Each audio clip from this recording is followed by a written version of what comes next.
Whoop, and that's in the way. Totally forgot that. Hello, everyone, and welcome to the weekly live stream. Of course, my name is Garrett. And I'm Kevin. That's no delay this time. No. Gotta love it. We have holiday plans this evening, so we are in the same location for now. I think your power is out. Yeah, So they said the electricity was going to be up from 7 to 10, and that's no bueno. So he's here. Yeah. Everyone's here. But let's go ahead. We're going to go ahead and jump into the news. But first, Kevin, how you been over the week? I've been pretty good. I've been trying to catch up on some 2025 movies. So just to get that ballot rolling for us. And you'll see what I did a lot, I think. You did quite a bit more this week than normal. I also did a lot this week, so we'll go pretty quick. But for me, it's been kind of nice not having school. I've been having not to do anything has been fantastic. In the chat, if you want to let us know, because we're both in the same room, let us know if it sounds okay. If Kevin needs to talk louder, if I need to talk louder, whatever, because the mic is kind of up here. And I don't have my headphones on, so I can't tell. We don't have headphones on, but luckily there's no audio necessary. But all right, well, let's go ahead and jump into the stories this week. And some really sad news up first. I'm sure most of you heard. Legendary comedic director Rob Reiner has passed away. He and his wife were both found dead in their home. As of right now, it sounds like it was a murder. His son is the likely suspect right now. But this is super sad because Rob Reiner is director of This Is Spinal Tap, When Harry Met Sally, Princess Bride, and so many other movies that are so very worth mentioning. But this is a huge loss. Foxmaster, will Castle Rock be safe? Most likely.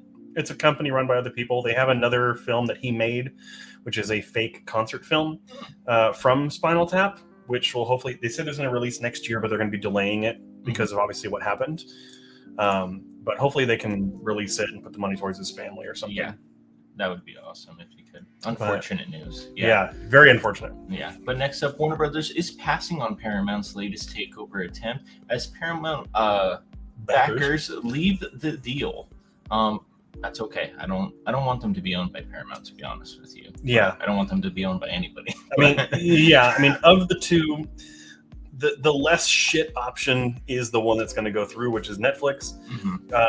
The Paramount deal was just so bad, apparently, that Warner Brothers was just not even considering it, even though it was like $20 billion more. But if you can't do what you want to do, why get paid more to do it? So. And if Paramount bought it, it would have been even closer to state-controlled media, and we don't want that. No. So, but in more positive news, we talked about that. We actually watched this a little bit earlier. Markiplier's Iron Lung film has expanded from an initial release of like 50-ish theaters to over 2,000 in the span of 1 week. Basically, there was a whole system where you could request showings and you can talk to your theater and get showings and stuff.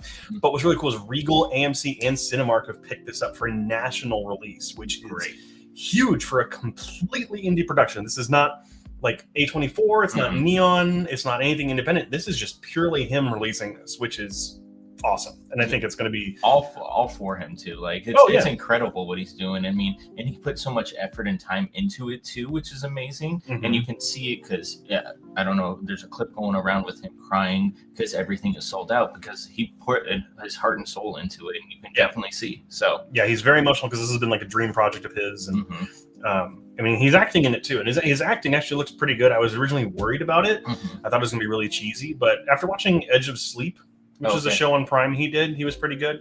Gotcha. So, I mean, we'll see how it ends up turning out. Yeah, I'm excited for it. So, next up, James Cameron wants to revisit the Terminator films after Avatar 3. I mean, is it necessary? It's not necessary, but he's the original force behind it. Okay. So if he's the one that's going to write it or kind of develop it, maybe even direct it, I could see it being hopefully on the same level as the first two, but he's kind of dropped off recently in terms of, I would say narrative quality. So I wouldn't necessarily put a lot of stock. Very interested though. I want to see where he goes with the story with the Terminator series. It'd be interesting to see if he can if he just is like a producer on it, and like what director would do it. Like honestly, like I almost kind of want to see the was it the Philippou brothers do it? Yeah, who did Talk to Me and Bring Her Back? Yeah, because they love action and fighting. I would love to see them do that. And they didn't do Street Fighter. They were going to do Street Fighter, but then there was scheduling conflicts and they couldn't do their sequel to Talk to Me. That way. That would be cool if they did a Terminator. I can see them. Yeah, definitely. I mean, or something even crazier. But speaking of James Cameron, though. Avatar Fire and Ash is now currently at a 70% on Rotten Tomatoes and a 61 on Metacritic. Apparently, according to, I forgot who I saw, this is James Cameron's lowest rated movie in like 20 years. Which, I mean, he's only made Avatar in the last 20 years. Yeah.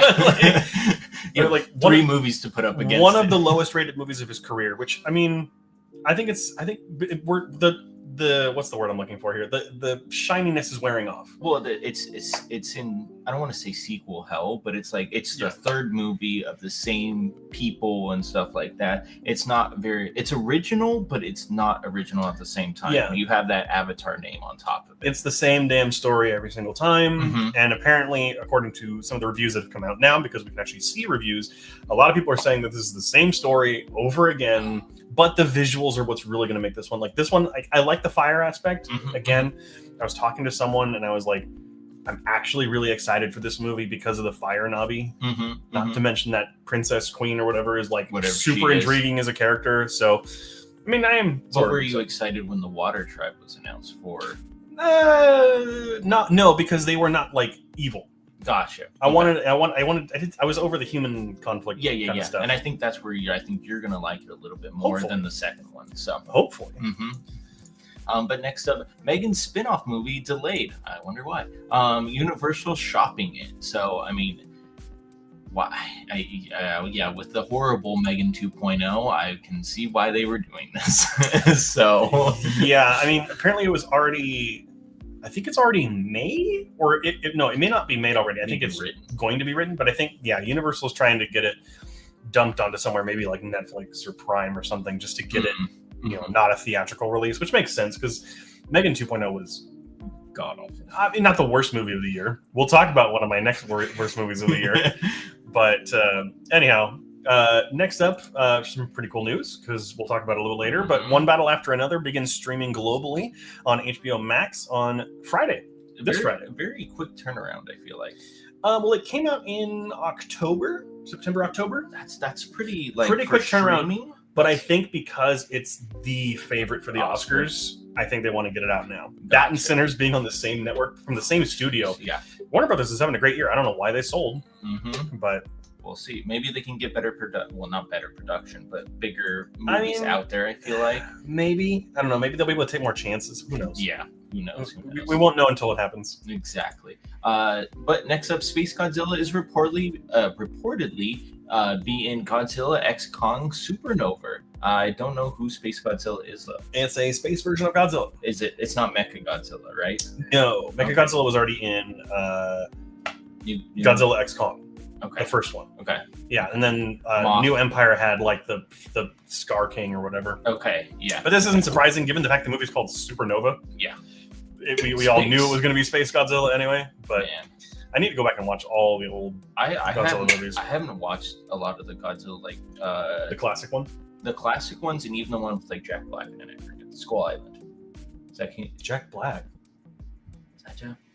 You're talking about Tom Hiddleston? That one? No. Isn't Jack You're thinking Black? of King Kong with Jack Black. Yes. Sorry. Yeah. No worries. Next up here, Dwayne Johnson's going to be joining forces with J.J. Abrams for a new genre-bending movie, apparently about if movies came to life in different genres. No idea what that means. What does that? That's like every plot movie. It's being written by the same guy who did Ready Player One, so I kind of get that concept that like it's just going to be like going into movies or something like that. Which I mean, hey, I'm a slut for movies, so I'll go ahead and take it. Yeah, sounds interesting. Sounds interesting. We have no idea what it is yet. Exactly. Now available to stream on Netflix. Wake Up Dead Man: A Knives Out Story, and that kind of surprised me because I just went on Netflix like a couple days ago, and it was like #1, and I was like, okay, it's out. No, it's not that surprising because the reviews have been really good for this movie. Some saying that it's better than the first two, which really? I doubt that it's better than the first one. The first one's really good. But I haven't watched this one yet. No, me neither. I mean, I was hoping to this weekend, but we'll definitely check it out then. Yeah. And lastly, I know we have someone here in at my abode who is not happy about this, but Disney has signed a $1 billion deal with OpenAI, which not only will allow Sora and ChatGPT and things like that to use Disney characters, licensed Disney characters, but is going to further allow Disney's goal of putting AI slop and AI generated stuff on Disney Plus, which is a huge red flag. I do not like this. I don't understand it either, because it's not like when a movie producer does his own thing, like his first movie, like stop motion or something like that. This can literally just make you a movie with AI, that's not creativity to me. That is just putting in numbers and it's spitting out numbers to you to make a whole movie for us. And it's not, you're putting like your heart and soul into the story, but nothing about the editing or the art story or the art or the emotion. There's no emotion in AI content. Like there's no spirit, there's no soul, which I mean, I don't believe in the spirit or soul, but like there is like a soul to it. Like, like what you said, you put your everything into it, and that's just absent. It's unfortunate. And I don't know I don't want to see slop in it too. But here's the thing. I am a little bit excited for this in one weird aspect, that it is going to backfire and Disney's going to suffer because of it. That could definitely happen. We're seeing it happen with Microsoft. Microsoft laid off like 17,000 people to pursue AI stuff, and they're now scaling back all their AI development because none of their goals were being met because no one wants Copilot or whatever. No one does. Yeah, so. I mean, if I'm going to use anything, it's going to be ChatGPT, which is OpenAI. but that's one of the better ones, and I use it for like school all the time too. That's how I like using it. I mean, it's a useful tool, but not when it comes to art. It should be left out of art. It's a tool, not an art. So there you go. Alrighty, that's it for the news stories this week. Mr. Joey, Cameron, just let it go, man. Yeah, Terminator, let it go. No, James Cameron did Terminator. Oh, gotcha. Yeah, gotta let it go. Saw this Disney AI stuff in the news, and I don't like it at all. Even if it's a business deal to make money, kind of want it to fail, backfire. Yeah. Honestly, it's kind of funny. I've taken the stance that I want all these companies to adopt AI, so it backfires. Yeah, just to be like, this is why you shouldn't have done this kind of situation. This is also why we're seeing Call of Duty Black Ops 7 this year fail, because that game is like half AI slop. And so. We're starting to see a reckoning. Yes, that no one wants it. No. But that is it for the news this week. Let's go ahead and talk about the trailers that came out this week, and we had some pretty big ones. I mean, there's one big one on here that I think that Spielberg fans will absolutely love. Absolutely, we finally got the name for Spielberg's UFO movie, which is Disclosure Day. Very interesting. Which looks very weird. Yes. And I'm kind of here for a weird. We've had a lot of true story Spielberg movies like The Post and Lincoln and stuff like that. I just want another Close Encounters of the Third Kind type movie, and this is exactly it's a story he came up with, which is really cool, which is awesome.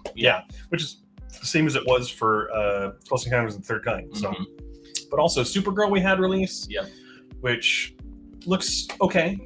It's a teaser trailer. I think that's the thing. Can't really take much from that. We need to see more footage. We need to see more of her, and then also more Lobo. Because Lobo looked fantastic in the trailer, but we only got one shot of him. Also, Iron Lung we already talked about. I have my tickets already. Looks way higher quality than any YouTuber movie should. I mean, except for the Philippou brothers, but that's a professional production. So, also Hokum looks really interesting, really creepy. I hate that. I hate that freaking jump scare with the face with the rabbit eyes. Face, Also, Animal Farm. I'm glad that it's finally coming out. It's just unfortunate that it's coming through Angel Studios, which is unfortunate. And then Normal looks interesting, which is like the guy from Bob Odenkirk from Nobody. Yeah. It's like him as a cop in like a Minnesota town, and then it's like a really violent kind of like almost like a neo western. Oh, so okay. We'll see if that's any good. Mm-hmm. But that is about it on that one. But Kevin, why don't you take us to the box office? Yeah, the box office. Number one, Zootopia 2 with 25.4 million. Five Nights at Freddy's 2 with 15.4 million. 19, I'm sorry. Wicked for Good dropping down a lot with 8.5 million. Oh, I need help with Durandar? Durandar. If we butcher that, I'm so sorry. 3.5 million, and Now You See Me Down You Don't with 2.4 million. Not too surprising. No. Nothing really came out this week. I mean, it's cool to see Zootopia win back from Five Nights at Freddy's. I think FNAF had its launch day, and it blew everyone's expectations out of the water. But then now it's still doing pretty well. It's only 6 million behind Zootopia, but I think that like Zootopia is still like that family-friendly movie that everyone kind of wants to see. And it's good. Yeah, I do see this potentially dropping off though because of the AI news. Mm-hmm. I mean, who knows? So we'll see. But yeah, I mean, Five Nights at Freddy's 2 kind of taking a lot more millions away, just because I think word of mouth is not that good, and I think people didn't want to go see it because of that word of mouth. I mean, the critic scores are low. I mean, the word of mouth from fans, like if you're a fan of FNAF, they're really enjoying it. But we'll talk about that a little bit. Yeah, we will. But Durandar is cool. I mean, I don't know what Durandar is. I didn't actually put it on the list last week for new releases. It's a Bollywood movie. Oh, okay. Yeah, which, I mean, that took place Bollywood movies can be fun, too. It's very true. I still have to finish RRR. Oh. But that took the place of Jujutsu Kaisen from last week. Yeah, and that was a very small release, too. Yes, so. Which also got really negative word of mouth. Really? Yeah, because apparently like it's an hour and a half, and an hour of it was just recap. Oh, that sucks. Yeah. I'm so glad I didn't go see it then. Oh, and just watch it for free later, I guess. Yeah. But let's go ahead and talk about the movies that are coming out this week, though. So up first is Avatar: Fire and Ash. Jake and Neytiri's family grapples with grief after Netium's death, encountering a new aggressive Na'vi tribe, the Ash People, who are led by the fiery Varang as the conflict on Pandora escalates and a new moral focus emerges. How big is this planet? I think it's a moon. But it's very big. Okay. Who knows? We'll see. It's got a 61 on Metacritic, like we talked about. It's pretty mediocre compared to the first two. I want to actually look up the first one just to compare. Where is it? It's where I don't know why it's not going to show up. Your computer's so much faster than mine. I'll let you know that right now. It's very. I mean, the first Avatar had an 83 on Metacritic, and The Way of Water had a 67. So it's kind of just going down. And all the audience scores are staying about the same. Okay. So. But is this thing on, which I'm really excited about. As their marriage unravels, Alex faces middle-aged and divorce, seeking new purpose in the New York comedy scene. Meanwhile, his wife Tess confronts sacrifices made for their family, forcing them to navigate co-parenting and identities. This is the newest movie from Bradley Cooper, his last movie was Maestro, and then did the remake of A Star Is Born before that, which was really popular. I think this looks great. Will Arnett is an actor who is very much slept on. Also one of the best Batmen, because he was Lego Batman. Has a 76 on Metacritic, so does have some pretty good scores going in. Up after that is The Housemaid. I feel like I'm seeing this advertised all over Regal right now. A struggling woman is happy to start over as a housemaid for an affluent elite couple. This is a psychological thriller starring Sydney Sweeney, Amanda Seyfried, and Brandon Sklenar, who was in Drop earlier this year. We'll see how this goes. Sydney Sweeney is still not the best in terms of people's eyes right now because that whole American Eagle ad or whatever. Her last movie was a flop. Her last two movies were flops. So we'll see. And lastly is the SpongeBob movie, Search for SquarePants. This actually looks like it might be kind of fun. We'll see. SpongeBob journeys to the ocean's depths to face the Flying Dutchman's ghost, encountering challenges and uncovering marine mysteries. I'm not a fan of the 3D animation style from this, but the humor does look a little bit more on par with the original stuff. Also, I think it was in the trailer, they do acknowledge that Steven Hillenburg was the creator, which I love, finally. Yeah. But there are some adult jokes in that trailer. Like when he literally shits a brick. Yeah. And he's like, there's my brick. That was really actually, it was funny. Wow. So we'll see how that is when it comes. Yeah. But that is it for all the news stuff And now it's our time to get into our favorite part. Which I forgot to put a movie on my letterbox too, but we'll talk about it at the same time. Is it the same one that I have that's low this year? Yes. Okay, well. Yeah, so we'll talk about it. It won't pop up, but we'll talk about it. Yeah. But we did not share any movies this week. No, we did not. We didn't go to the movie. But we did see some similar movies this week, I feel like. Right? 12. I had 12 movies and you had 3. Okay. Actually, you technically had 4, and there's a movie that we both shared. Yeah. So we'll talk about that one first. Okay. It's FNAF, right? Oh, yes. Yeah, so let's go ahead and talk FNAF real quick. Yeah. I'll let you go. Okay. This is yours. Because I get to talk. He got FNAF 2 is one of the worst movies I've ever seen. The first movie was bad, but had promise. Bearable. It was tolerable. This movie is such a complete step down. And I don't know why. They were given more money. The actors were already more familiar with their characters and have gotten more interested in the lore. Yeah. So where did it go wrong? I didn't have high hopes, but this I was expecting some improvement. Yeah. The Terrifier movies, the first one wasn't that good, but then the second one got really much better, and then the third one is fantastic. One of the best horror movies I've ever seen in the last 5 years. Yeah. Because he listened to feedback. Yep. Clearly, they didn't with FNAF. The writing is awful. People do not talk like human beings in this movie. They talk like robots. They talk like animatronics. Yeah. Which is kind of funny because that's what the movie's about. Yeah. But the single worst part of this movie is Piper Rubio, who plays Abby, which is, oh man, literally all-time worst supporting performance I've ever seen.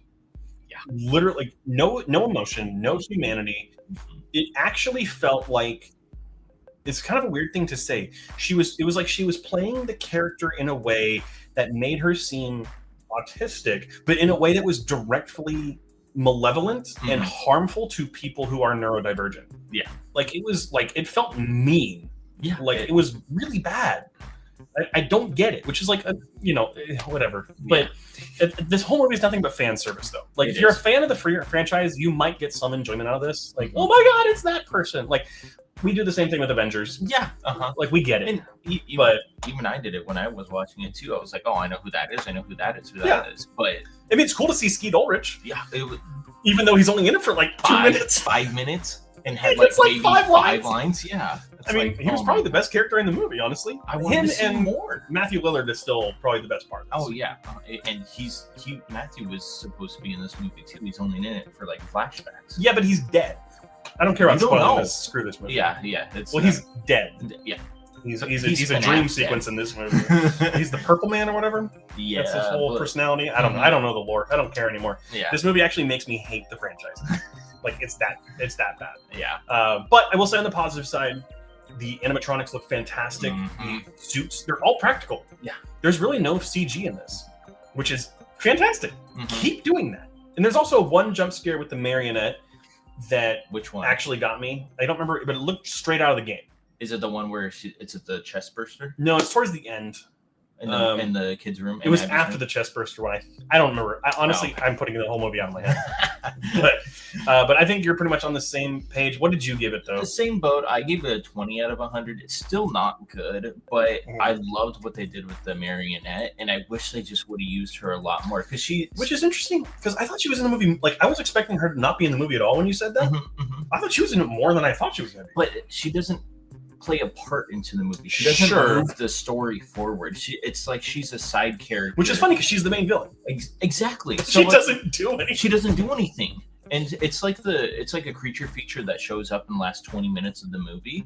It's like she's sporadically put into the story, and you're like, but I want to see more of her. I want more. She's the creepiest out of coolest looking character too. Yes, and when she's dangling down, being put into the present box again, super eerie.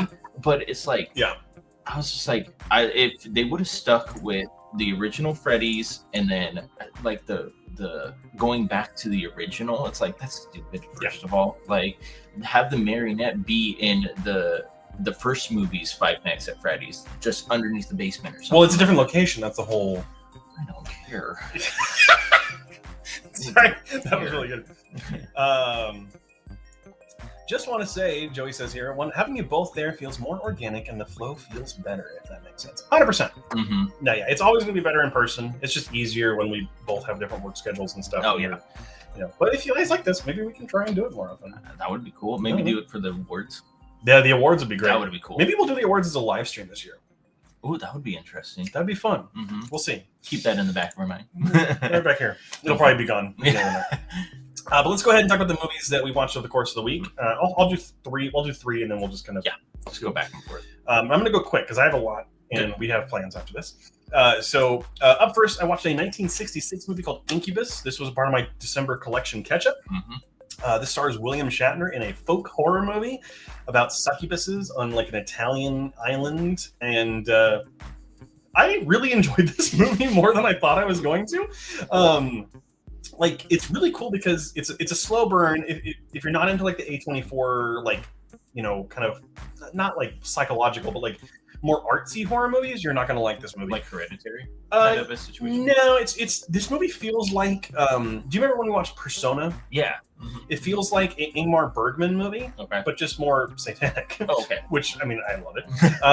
But what's really cool about this movie is that it's completely in the Esperanto language, which is a completely made-up language in like the 1900s. It was designed to be like a secondary language that everyone knows you could communicate in any country, which is really cool. I really like that.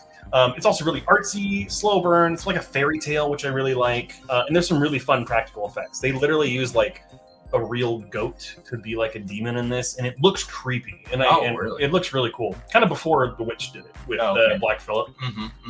But I really enjoyed this one. I'm glad I bought it. There's like an arrow sale at Barnes & Noble half off. And I was just like, that looks fun. And bought it. Up after that, I finally watched Gone Girl. Didn't this win like Grammys? It was nominated for some awards. Yeah. What's her name? The Rosamund Pike was nominated for Best Actress. Yeah. She's fantastic in this movie. I'm glad that I was never spoiled on this movie, and I'm not going to spoil it here. But this is really well directed, really well written. I think that it does get a little muddy in its messaging. Okay. Because it tries to go for like a thing where it's like you should always believe the victim or the woman, but then they make her not a great person either. So it's kind of like, okay, well then that's a little mixed. I don't know what's going on. Yeah. But also I would say it's a tad long. It does have some pacing issues around the middle of the film where it does kind of drag on a little bit. I was kind of checking my watch every couple minutes. But the performances are really good. The story is really good. And I did enjoy this. I'm glad this is also a collection catch-up. I own it. So that's been watched now. And finally got around to reviewing Shawshank Redemption, which is in a Stephen King box set I have. I always thought this movie was overrated for a long time, and it was only now that I finally understood it, and I'm glad that I did watch it again. I do agree with some of the early criticisms of the movie, though. Some of the critics from the time were saying that this movie is too sentimental, it's a little too hopeful, a little too, like the ending is too bright, like they're together again kind of a thing, which I don't think reflects the reality of prisons and institutionalization. Not that I've ever been to prison, but I want something that like really shows the horrors of being in prison. This is just a little too happy. But beyond that, the movie's fantastic. Tim Robbins and Morgan Freeman are exceptional. Two of the most iconic performances ever. Yeah. I also really love the character Brooks, who is the inmate who's been there for most of his life and then is set free. And I'm not going to spoil anything else. Okay. If you've seen the movie, you know what I'm talking about. It's immaculately shot. The prison location, I forget which prison it is. It's a famous haunted location. If you ever want to go visit it, I forget the name of it. But that prison looks fantastic. Darabont, who's the director, who's done all of the, I believe I have to double check this. I think he's doing all the Hunger Games movies right now. No, I'm thinking of someone else. He did The Mile, or the Mist. The Mist that we watched. So I'm thinking, I don't know who I'm thinking of then, but whatever. But this movie's fantastic. I mean, most of you have probably either seen or heard of this movie. It's always on like AMC. That was the joke back in the day. Yeah. It's an exceptional film. It's a little too sentimental, but it's almost perfect. I really do enjoy it. I always mix this one up with The Green Mile. Yeah, they're both prison movies. It's the same director. Yeah. Which like, I would say The Green Mile is more emotional. Okay. So like, there's that part of it that I like, and they're also both Stephen King movies, which is is really fun. Good, not fun, but you know what I mean. But let's get to your first movie. Yes, my first movie. I don't know what he put out. Oh, Frankenstein by Guillermo del Toro. Fantastic. This movie is absolutely gorgeous. The creature in this movie is absolutely fantastic. The way they built him in a way with these decreased the lines around him, he looks more mechanical than human, which I really enjoy. It's not like stitches; it's more like gashes inside of him. Because I actually just put that together. He does look like an anatomy doll, which is really cool. Well, that's what he was playing with when he was learning about it with his dad. So it's fantastic looking.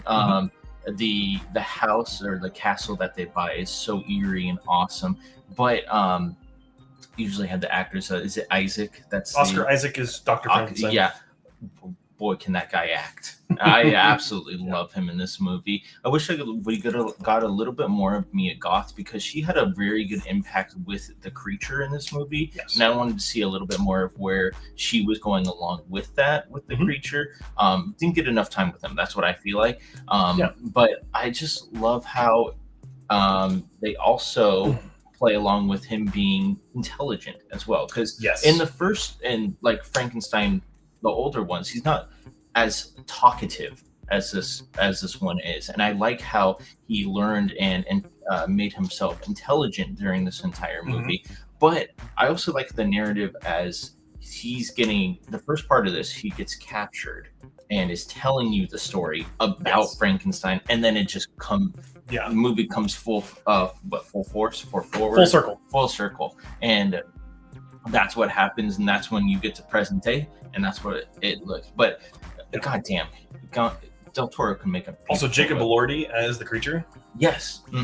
I hope he gets the supporting actor nom. Yeah, I really hope he does. Yeah. Even though I'd say he's the lead actor just as much as Oscar is.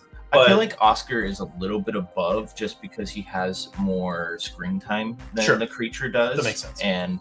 But it's still, I mean, it's you play off of each other in the movie. So. Yeah. Alrighty, so my next three is I also checked out Caught Stealing this week, which was, I felt pretty disappointed by this movie. Because we just watched Mother, which was the same director, Darren Aronofsky, which is fantastic. Requiem for a Dream is fantastic. This one, not so much. But it does feel like this was kind of something that he just wanted to make. Gotcha. Not as much like, it was going to be a great movie. This was kind of just like a fun one. I just, like, the problem is that the characters did not feel that well fleshed out. It was like, why are they that way? Why are they quirky? Why are, like, the two Hebrew characters, like Vincent D'Onofrio and Liev Schreiber, why are they so feared? Like, why are they, like, they never explain anything, which I guess makes sense because he doesn't get anything explained to him, but I don't know. Well, why leave us in the background? Explain it a little bit with like a two-clip. I get going along for the ride, but like there isn't really a deeper story here. It's just kind of like moving from one place to the next and kind of getting caught up in the flow of things. But my biggest issue, though, is I felt kind of bored by this movie. The action wasn't particularly good. There's some funny moments, but like it just wasn't that exciting. And like it's not long. It's like an hour and a half, hour 40. But I felt like I was just checking my watch, and especially during like the middle to the beginning of the third act, which was kind of weird. Like almost like the third act felt like they were just kind of stretching a little bit, which kind of felt odd. But 60 out of 100. I mean, if you want to check it out, it's on Netflix now, which is cool. Even though it's locked for me. It is locked for him because he just doesn't want to pay more. No. But up next, I think I talked to Joey about this at one point, but I did watch the Warren Beatty Dick Tracy movie from 1990, which I bought. This is the collection catch-up because it was like $7 at Barnes & Noble. Oh, that's not bad. So I was like, I'm gonna buy it, which I've heard is one of the best looking movies of all time because it is a adaptation of the comic strip brought to life in live action in a really interesting way. Like, I'm gonna look up some of the makeup real quick, just so Kevin can see it. Like some of these characters, they make them look like the that's so cool. Comic book characters. Like that's I don't have enough like time to just get these pulled up, but like really good makeup, really good production design. I think the performances are fine. Warren Beatty is decent. Madonna is actually pretty great as like the femme fatale character. And Al Pacino is like this kind of really cool cartoonish version of his like gangster characters. It's a weird movie. It's wonderfully made. It's just a little too weird, I would say, at points. Some of the makeup is really horrifying. Really, like unintentionally. But like, I wish that more comic book movies would do this thing where they adapt the true look. Like Fantastic Four: First Steps was a great step in that direction, like because it looked just like the 60s. This feels just like 1940s, 1950s, 1930s kind of era, like pulp comics. Gotcha. Which really like that. So 73, and it's fine. I mean, it's not like the best movie in the world. The story is not that interesting, I would say. But what was really good though was Netflix's new movie Train Dreams, which I would say is a mandatory viewing for a lot of people who are men, because it shows a great non-toxic role model character and is really just really well done. Joel Edgerton is Oscar worthy in this. His best performance of his career. One of the best looking movies of the year too. The cinematography is fantastic. The music's really good as well. Really good supporting performances is too. William H. Macy, he's only in it for like 10 minutes, but he's like, you feel him. But what's really nice about this is that it shows a really good way to deal with grief, because there's a lot that happens to him. It's basically a man who suffers more than kind of anyone else around him, and how you move forward with that, and how you not live with that, but cope with it. I guess live with it. I don't know. It's really kind of an odd thing. Everyone's going to move or kind of think something different about this. Don't go in expecting action or spectacle. It is a slower burn movie. Yeah, like an hour 40. But he proves it. Just I don't know. He proves himself to be like a model man in these times, which I really really like. Also, the final song at the end is fantastic. Okay, so that'll be Oscar nominated for sure. But Kevin's second movie is the one that nope, this is a different one. No, this is a documentary on Netflix about this pissed me off so much. And it's because it's shot really well, because it's shot through you hit something. Did I hit something? Yeah. I don't know why it went away. There we go. But it's shot with the police body cams, street phone cams, calls, news footage. Yeah, everything like that. So it's very authentic in that way, and that's why I really it did it again. I don't know why that's, but I think you put it on the timer for some reason. Why is it timed? I don't know. But it's really good. The aspect of it is a perfect neighbor. That's why it's called that, which is, I think, it's an amazing title for it, because she is nothing but perfect. That's what she calls herself. Yeah. She's like, I'm the perfect neighbor. It's but like, no, clearly not. You just shot a woman. Yeah, exactly. But it's like, it goes into the aspect. I don't know why I'm laughing. This is a horrible thing to laugh I know, at. But it pisses you off. Dude. I was laughing at it too, because I'm like, dude, why isn't anybody doing anything? Why is the law just making her go back and stuff like that? But it brings up a law it's called your stand your ground law that is in Florida and stuff like that. Big bullshit. But this play doesn't give you this is what it should be, this is what it shouldn't be kind of a situation. It just presents this stuff. Exactly. And that's what I really liked about it too. I won't spoil it because it's actually really good. And it's a good documentary. So very similar to Incident, which I made you watch, where it just presents the facts. Yes, and it doesn't sway you either way, even though I was already swayed that she needs to go to jail. But that's what it is. But it does offer like a conclusion too. Yes, it does. Oh, I hit the wrong one. It's okay. It still has the damn timer. I don't know why. I don't know why. But yeah, it does have a conclusion. I mean, obviously, I'll just say she goes to jail. I mean, you can look up the case. Yeah, like because it's an actual case too, and that's what is even worse. I feel like too. But it's just I don't know. The whole time too, you don't know if she has I don't want to call it like mental instability or anything like that, because they never really get into that, which I really enjoy. Clearly something's off. Yes. But it doesn't feel like it's health related. Like it feels like prejudicial. Yeah, exactly. Yeah. But they never lean into that. So I give them 92 out of 100. Very good watch too. There you go. Alrighty, I got a bunch of collection catch-ups here, so we're just going to go ahead and go through these. These next two are pretty quick. Up first is Abbott and Costello Meet the Invisible Man, which is a part of a Universal Monsters box that I have. I was surprised by this because it's not really a horror movie. Okay. Because like obviously Invisible Man is a horror movie. This one is more like it takes place it's actually connected to the original because the guy in the movie is left the formula by the original guy from the 30s movie and his photos on the wall, which is kind of fun.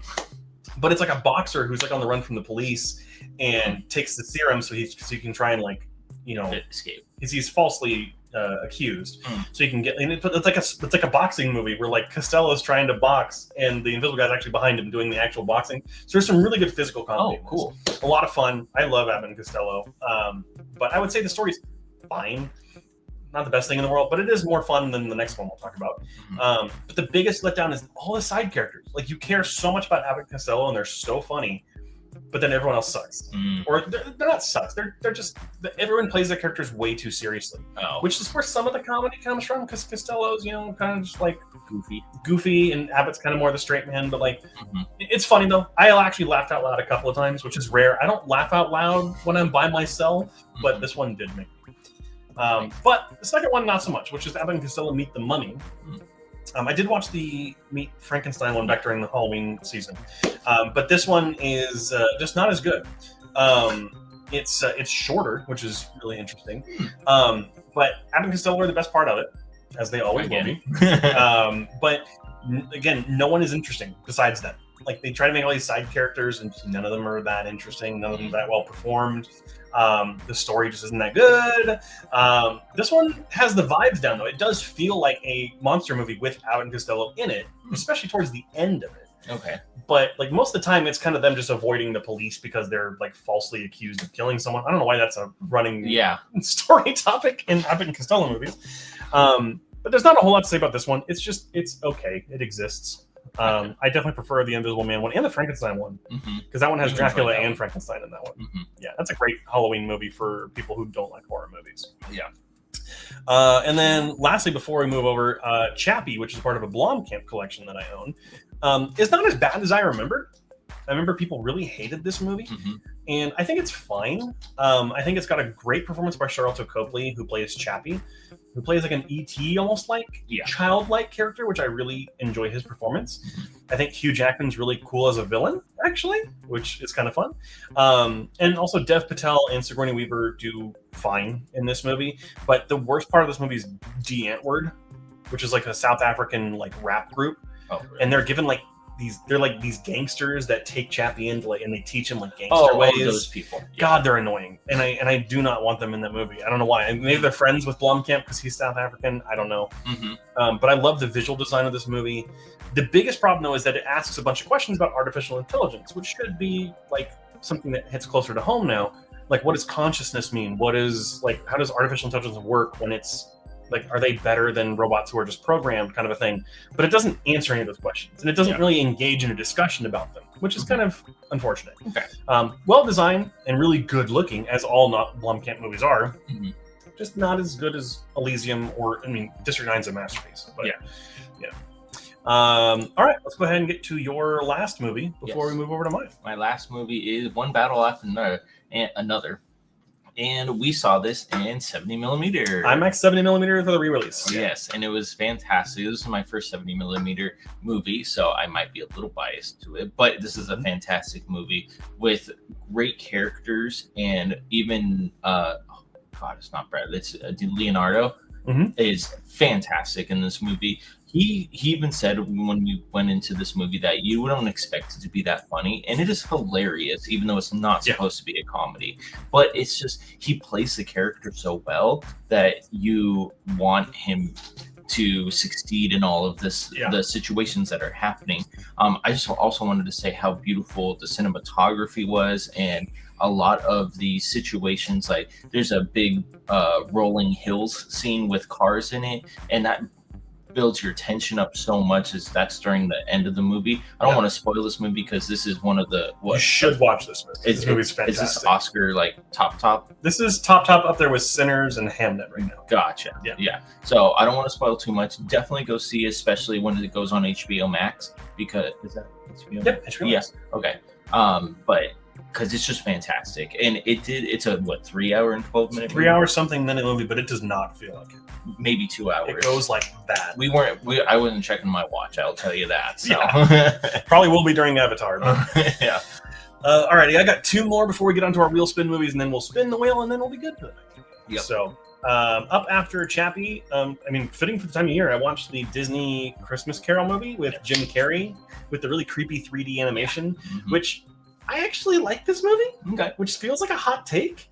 Because it feels kind of creepy, which I really like when Christmas Carol movies are creepy. Because they should be. They're ghosts, and he sees his own death, kind of a thing. We all know the story. I'm not spoiling it. I really enjoy Jim Carrey here. I think he's a younger pick for the. And since it's animated, he can play an older character as a younger man and kind of like accentuate a little bit more. Do different things. Yeah, and I think because this feels more like a cartoon than the other creepy Zemeckis movies, I think it works. I mean, it doesn't always look the best. It doesn't do anything new with the story, though. It's the same story you've seen every single time. It's just the gimmick of the animation. It's not especially pretty. I mean, it looks better than Polar Express in the movie that I will never get out of my head, Mars Needs Moms.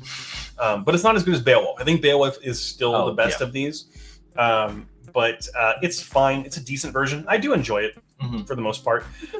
But it's definitely, it hinges on the gimmick of its animation is really the only thing to really, watch it. Also, the design of the ghosts is really good too. And lastly, it's not Fan Four Stick. It's not Fan Four Stick. Watch the first Fantastic Four movie from 2005. There was another one, which we don't talk about, which was like made off the books or whatever. This is the 2005 one with Chris Evans. It's not as bad as I remember, but it's still not good. No. It's starting off with the positives. I do like that you have a practical suit for the Thing, which I really appreciate. And it doesn't look great, but you can tell that it's practical. Yeah, it does look like the Thing. Just he's got a creepy mouth, and I don't know, it's weird. However, like the effects don't always look that good on Mr. Fantastic, but I'm glad they use his powers more than First Steps did. First Steps did him more as the scientist. This one does him definitely more as like the superhero. Yeah. But what doesn't work in this movie is Jessica Alba. She is completely miscast in this movie. They don't even do anything with her character. She's just there to be hot.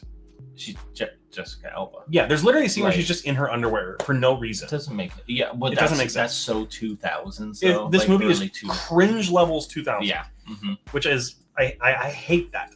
I mean, I had to live through it. I don't want to see it again. Yeah. Also, Julian McMahon is really rest in peace. Julian McMahon, who has played Doctor Doom in this movie. I mean, I could see him being a good Doctor Doom, but the story they give him is really weird. Like, why is he Doctor Doom? He's not even like from Latveria, really. He's just a scientist it's weird. I don't know. Not as bad as its sequel, and it's definitely not Fan Four Stick, which is points in its favor. But that is it. Yes. For all the recreational movies.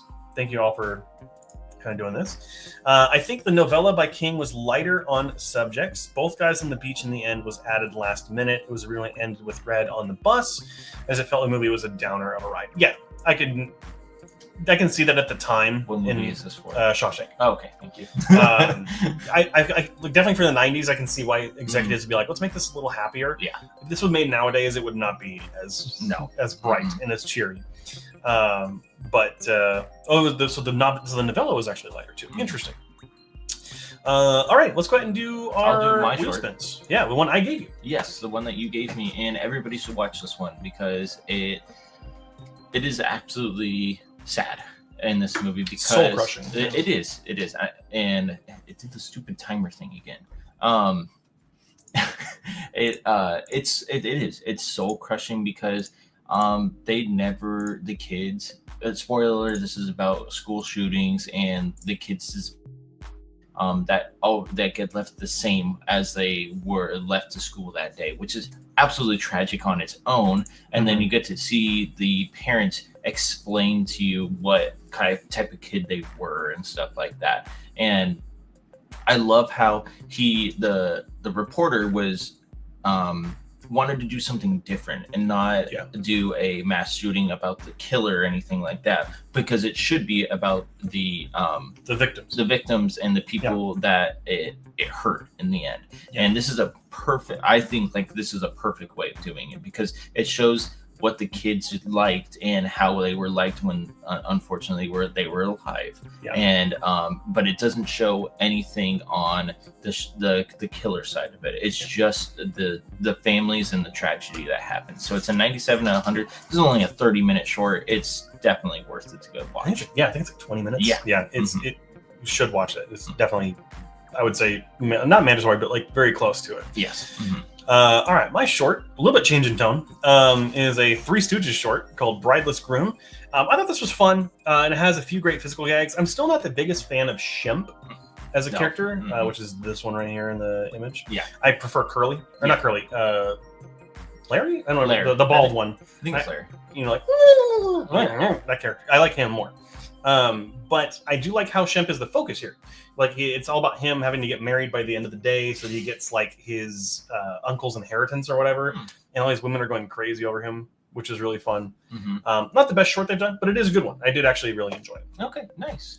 All right, and Kevin's movie, Treasure Planet. Yeah, damn, this movie looks amazing for being over 20 years old. A lot of the times when I don't like 2D animation or 3D animation in 2D animation in this aspect, but this works somehow, and I don't know why it works, and that's what it just does. It's just amazing. It's the early 2000s. It's probably because the 3D is designed to look like 2D, which is that's where they did. Can always highlight it, yes, or accentuate the animation. I mean, the storytelling of a pirate in the future is also really cool. It's basically like Pirates of the Caribbean, but in the future. I really like the character developments of each character as well for us in this movie. But you're there for the ride. You're there for the absolutely gorgeous animation in this movie. And even the Treasure Planet being its actual planet, spoiler alert, it's his actual planet. If you haven't seen it, go watch it first of all. But that is very interesting as well. And how only the main character knows about its true nature. Yeah, exactly. Yeah. And that it doesn't fall into his hands. And in an aspect, he has to kind of have to figure it out in that aspect, which I really enjoy. So, but I give an 85 out of 100. It's fantastic. If you want to see good 3D in a 2D animation, this is what I would say watch. Yeah, and do you think this one deserves a live action? I would not mind. Yeah, I would not. This and Atlantis are the ones that we need, and we probably won't get, because you know why? It's been so long since we've. It has been so long, but we've been calling for this movie. Watching this in a theater would probably like. Oh, I want to watch Atlantis in theaters again. So I haven't watched Atlantis in ages. Well, you should. Alrighty, and my wheel spin movie this week, I believe, was Nadia's choice. It was Nadia's choice, which was the Monster Squad from 1987. Which I'm surprised I enjoyed this movie as much as I did. Okay. Not like I went in expecting absolutely nothing, because like typically I'm not a fan of when horror movies are made specifically for younger audiences in more family-friendly environments. Like Halloween Town, I hated, and Hocus Pocus, I also do not like. I know that's a hot take. I do not like Hocus Pocus. That movie. Side tangent. Hocus Pocus is really weird because it really focuses on virginity, and it's really weird. Okay, that's another reason why I don't like that movie. Anyhow, that's also a part of this movie. Funny enough, I don't know why that's always like a family-friendly horror movie. Are you a virgin? Anyhow, it's got issues. It's got some lackluster pacing, which is odd because it's a short movie. Definitely feels a little boring here and there. The kids are really annoying. I do not like the kids in this movie. You love kids movies. Yeah. Also, there's some just casual homophobia in this movie, which is not the best thing in the world.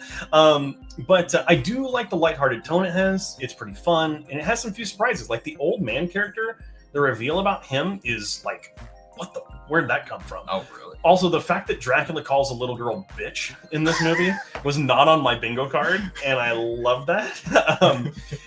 Again, it struggles with some pacing. It's a little boring towards the end of the first act and getting into the second one. The kids are annoying in this movie. They're not that well written. I think the other thing is that like it is a ripoff of Goonies. Oh, it is. But just with monsters. Like it's the kids that have their club. They get to, like Stand By Me is also very similar to that. It's a group of kids together, so you know what's going to happen in this movie. Like it's pretty predictable, but it is fun. I think if you're like, of all the family-friendly horror movies, this is probably one of the better ones to show your kids. Just remind them that the F word for gay people is not okay to say. This was back in '87. In '87, different time, of course. But alrighty, that is going to be it for all of our movie reviews. We have a comment here. Curly's the bald one, yep. As well as Dorita and Curly Joe in the later years. Larry's the one with the frizzy hair and balding in the middle. Yeah. I just, for some reason, I got them mixed up. Alrighty, but let's go ahead. We're going to do our favorite part of the show, Kevin, which is... His screen looks so much better than mine. It's where we spin a wheel and it picks a movie for us. You did it great last time, too, when I wasn't here. So yeah, well, I feel like every time I try to say longer and longer. But let's go ahead. We'll give it about 2 minutes for everyone to go ahead and get something in here. If you want to add something, I know we have people here at my home who are watching. If they want to add anything to the wheel spin. But we'll go ahead and give it some time. If you have just one movie per person, because we are over 200, I did reduce the number of Kevin picked for Garrett picked for Kevin's on there, because there were, for some reason, it glitched and there were so many. But that's been fixed. So if you have any suggestions, go ahead and put them in the comments. We'll go ahead and give it some time. What are you hoping for? I don't know, maybe a classic movie like Shawshank I've never seen, Green Mile I've never seen. I mean, I can't never go wrong with horror movies. I mean, I'm all for it. So we got some shorts from Joey. So let me switch over to the wheel of shorts. Let's see here. Bugs. Oh, I'm at a weird angle with my keyboard. No, you're good. Don't worry. Screen. No, you're fine. Bugs, bunnies, Christmas. Oh, we're getting some holiday ones on here. Oh, that's cool. Mickey's Christmas Carol. We're just all the Christmas carols.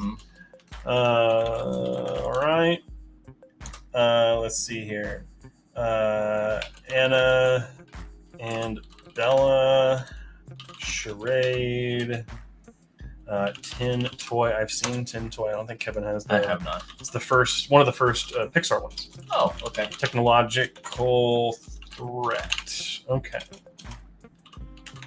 Matt Walls, good to see you. Run, Garrett. Kevin's broke into your apartment. Yeah, I didn't break in. He let me in. He's so close, I could just pet him. Okay. Nadia Founders Day is already on here for me specifically. So we'll go ahead and skip that one. Nicolas Cage Wicker Man, which I own. Well, let me go ahead and save this real quick. I own it, but I have not watched it yet. So I will put that on here. I don't know. I've never seen it. So. It's the one, not the bees. That's that one. The Wicker Man, Cage edition. Cage. Alrighty. Go ahead and we'll just go ahead and spin it now. Yeah. Go ahead and get out of the way. Well, not out of the way. We love doing it. Yes. But let's go ahead and do this. Open up the wheel of shorts. We'll go ahead and shuffle it up. Kevin, you're short. Christmas one would be pretty sick. Actually. Christmas one would be pretty sick. Or the 24th. There's also been too many of our picks, so I will... Nope, it's going to be the wrong holiday for Kevin, as it's going to be Easter eggs. I mean, we're a little early, but okay. That's going to be the short for Kevin. And then let's go ahead and remove that, shuffle it up, and spin it for me. I know we're getting close to the 8 o'clock cutoff here. And mine is going to be Studio Stoops is my short film. I have no idea. We'll find out. Oops. Let's find out. Is this a Three Stooges short? It is, in fact, a Three Stooges. Another one. Good thing they're all on Amazon Prime. So, all right. Shuffle it up and save it. Well, I think they just have the rights to it now. Or maybe because they were MGM. I don't know. All right. Movies. Let's go ahead and spin it. Kevin's movie. Let's get it. Let's see what it is. I have no movie for you if it lands on it either. Well, hopefully they've been taken off. So, and Kevin gets Lord of the Flies from 1963. This is going to be available on Criterion and HBO Max. Okay, nice. There we go. So Kevin's got a classic like high school book movie. Yep. So that'll be good, and we'll shuffle it up for me. I don't know who did Lord of the Flies. Maybe that was it sounds like it would have been Joey because it had the year on it. Joey always included the year, which I appreciate. And my movie is The Ring from 2002. Nice. Which I don't know. Was that a Nadia pick again? I think so. That's Nadia's pick. Sorry, I'm thinking I think The Ring is the American one from 2002. Yeah, if I'm not mistaken. Ringo. Yeah, Ringu is the original one. Yeah. Okay. Yes, this is the Gore Verbinski one. Awesome. Cool. I've never seen it. Nice. Three Stooges is on Prime. Yes, almost all of them. Yes. It's in one collection. It's like the Three Stooges Classic Comedy Collection or something. So, alrighty. Wait, Stacey's seen Lord of the Flies. That's rare. She doesn't watch movies. Let's just put it that way. That's not that she doesn't watch them. She doesn't watch them. Keep up to date. Yeah. We're she's in the other room. We're probably gonna hear about it in just a second. But that is gonna be it for everyone for this week. It's been so much fun having the two of us here. Yeah. Of course, Kevin will be watching the short Easter Eggs, which I don't know what that is. Yeah. And then the 1963 Lord of the Flies. I will be watching the short Studio Stoops, which is a Three Stooges short, and the 2002 The Ring, the American remake, which I haven't watched yet, so I'm excited for that. So thank you so much for joining. Of course, we have our movie club coming out on Friday this week, which is going to be on National Lampoon's Animal House, which neither of us have ever seen before, so we're excited to talk about that. And we only have one more left for the year after that. New year. So, and then we're going to be changing it up a little bit. We'll explain that on Movie Club. But of course, that goes live on Friday. And then this channel, we always have our live stream every single Wednesday at 7 p.m. Pacific Standard Time, unless something happens. Next week is, I think, Christmas Eve. Christmas Eve, yeah. So we might have to shift next week. We're good? No, I get off at 5. Oh, well, so there we go. I think we're chilling. So we'll be here next week. Spend Christmas Eve with us. But thank you so much for joining, everyone. And as always, make sure to keep those eyes on the screen. Have a good night, everyone.